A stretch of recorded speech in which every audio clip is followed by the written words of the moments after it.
Seperti apa nih? Perkembangannya ya untuk sampai hari ini yang bisa saya update ya dari kemarin itu ya mungkin keadaan ibunya yang lebih membaik ya menurut keterangan rumah sakit. Oke. Dan ini kan dikatakan sebelumnya anak ini sudah mulai dirangkul ya forensik, kemudian juga sudah psikologi dan juga PPPA Kementerian Pemberdayaan Perempuan dan Perlindungan Anak sejauh mana sudah berkoordinasi dengan pihak kepolisian.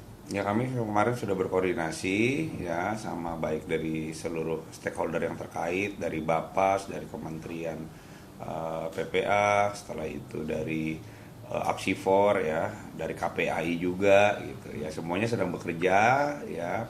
Kalau kami dari tentang penanganan hukumnya ya proses sudah berjalan juga ya, kami juga sudah berkoordinasi intensif dengan kejaksaan.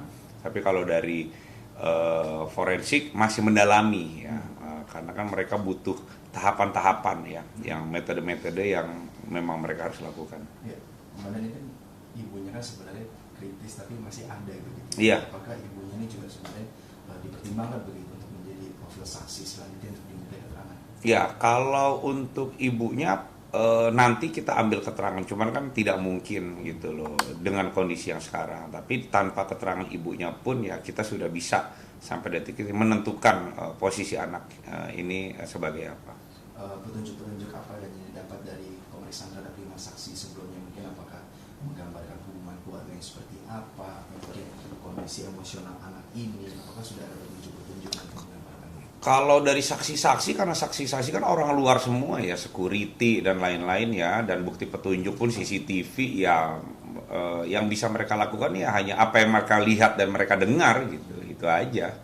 Tapi nggak bisa memberikan hubungan keluarga. Kalau hubungan keluarga tidak bisa ya, karena kan sampai detik ini keluarga pun dari keluarga langsung dari ayah neneknya juga sudah tidak ada, ibunya pun sedang sakit gitu, dan keterangan dari anak pun masih masih dalam kondisi trauma ya dia ya gitu. Yang hanya bisa menggali keterangan anak ini ya dibantu oleh psikologi forensik seperti itu.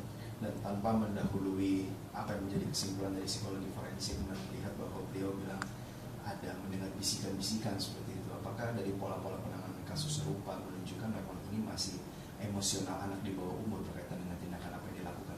Ya kalau terkait masalah kejiwaan ya kami nggak bisa gitu menyimpulkan gitu tanpa ada ahli yang memang di bidangnya, yaitu psikologi forensik seperti itu gitu ya. Jadi ya sementara masih menunggu hasil psikologi gitu, karena kan ini anaknya jelas pelaku tunggal ya, pelaku tunggal anak di bawah umur. Untuk mengetahui motif itu memang harus didalami dari segi kejiwaan ya, dari psikologi forensik.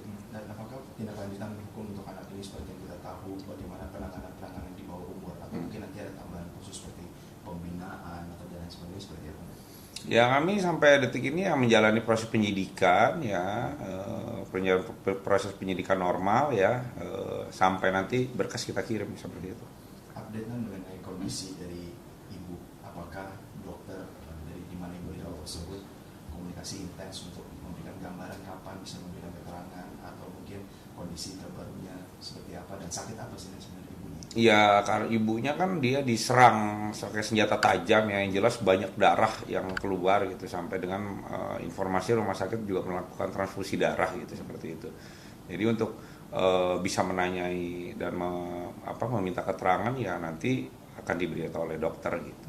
Tapi sementara pun juga prosesnya masih berjalan normal karena kita juga sudah tahu duduk perkaranya seperti apa.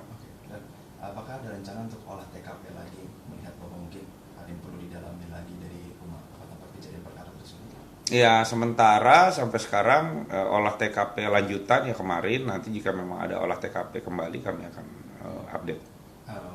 Boleh dipertegas lagi mungkin dari olah TKP kemarin, apakah ada bukti-bukti baru yang diperoleh, atau mungkin hanya mengolah atau mendalami hal-hal yang dari laporan-laporan sebelumnya seperti apa?